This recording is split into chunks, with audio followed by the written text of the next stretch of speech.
दिनों बेटियां पढ़ा दी जाती थी तो समाज में कानाफूसी शुरू हो जाती थी कि ऐसा क्या है इनकी लाडों में, पराए घर ही तो जाना है, चूल्हा चौका ही करना है, क्यों पढ़ाना फिर।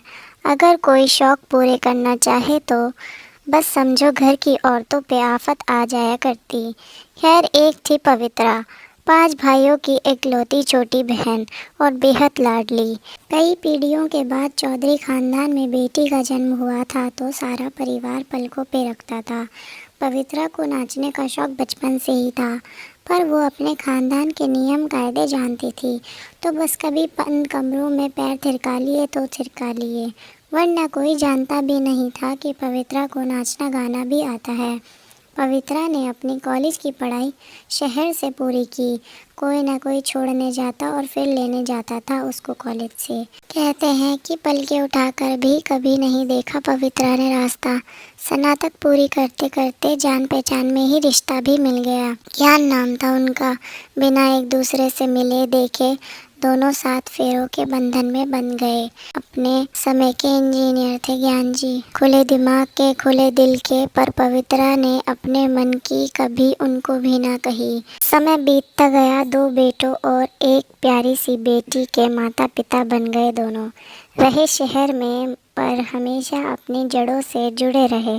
गाँव आना जाना लगा रहा उन लोगों का। बहू के, माँ के, पत्नी के, बेटी के हर किरदार को बखूबी निभाती जा रही थी पवित्रा जी। कलफ लगी सूती साड़ियों में और ढीले जूड़े में इस उम्र में भी बहुत प्यारी लगा करती थी पवित्रा जी। ज्ञान जी की रिटायरमेंट का वक्त नज़दीक था कि एक दिन अचानक दिल का दौरा पड़ने से वो पवित्रा जी को बीच मंझधार छोड़ चले गए। यही तो वक्त होता है साथ निभाने का। हालांकि अपने सभी काम ज्ञान जी ने पूरे कर दिए थे और बहू दामाद नाती पोतों से भरा पूरा संसार छोड़कर मुक्त हुए थे। अब पवित्रा को खालीपन डसने लगा। पहले तो दोनों पति पत्नी एक दूसरे के साथ कामों में उलझे रहते थे। समय बीत रहा था और पवित्रा जी के पास खाली समय बढ़ रहा था। एक दिन बचपन के दिनों की तरह उन्होंने कमरा बंद किया और गाना लगाया। होठों पे ऐसी बात मैं दबा के चली आई और उनके पैर थिरकने लगे। उनकी पोती ने खिड़की से देख लिया और फ़ोन में रिकॉर्ड कर लिया और ऐसे ही बिना किसी को बताए यूट्यूब पर अपलोड कर दिया। रातों रात वीडियो वायरल हो गया। अब स्मृति डर गई कहीं दादी को बुरा ना लग जाए, तो स्मृति ने अपनी बुआ को फ़ोन करके सारी बात बताई। स्मृति और बुआ कृति ने मिलकर पूरे परिवार को ये खबर सुनाई।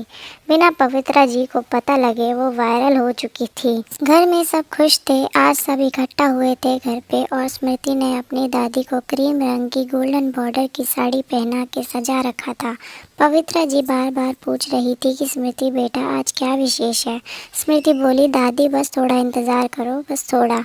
बाहर हॉल में पूरा परिवार इकट्ठा और हॉल की दीवार पर प्रोजेक्टर लगा हुआ था। पवित्रा जी बाहर आई तो कृति और स्मृति दोनों बुआ भतीजी ने पवित्रा जी जैसी साड़ी पहन रखी और दोनों ने होठों पे ऐसी बात में दबा के चली आई, पर बिल्कुल पवित्रा जी जैसा नाचना शुरू कर दिया।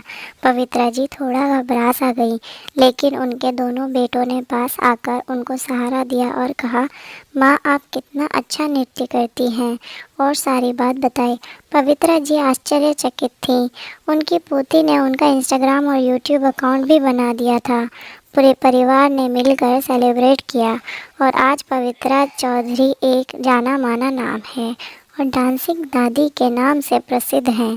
परिवार का साथ देने से उनके मन की अभिलाषा पूरी हुई। आशा करती हूँ कि कहानी आपको पसंद आई होगी, तो लाइक शेयर ज़रूर कीजिए।